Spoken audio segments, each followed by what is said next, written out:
I think today we still have the sense that there's a border war. Now it's turned into a sports war between the University of Missouri and the University of Kansas, and I think tragically, as we, every time the teams play in the showdown at the Arrowhead Stadium or during basketball season, people start to talk about this.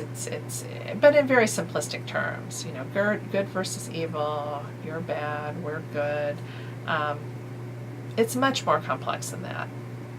Yeah, Missouri was much more complex than that. Missourians were not all pro-South.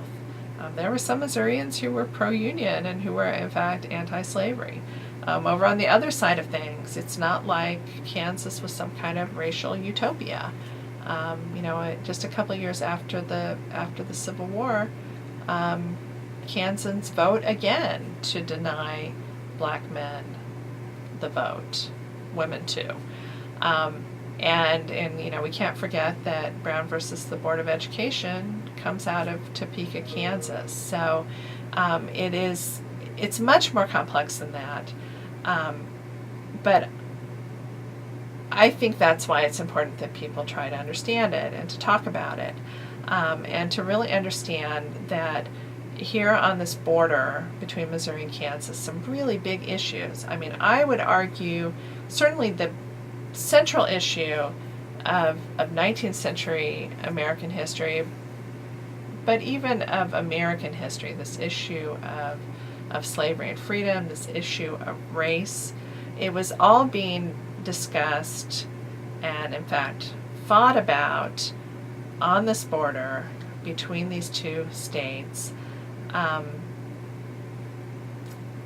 in a really, really dramatic way. And earlier than happened other places, people talked about it, but it didn't come to armed conflict until, in a large way, until Bleeding Kansas.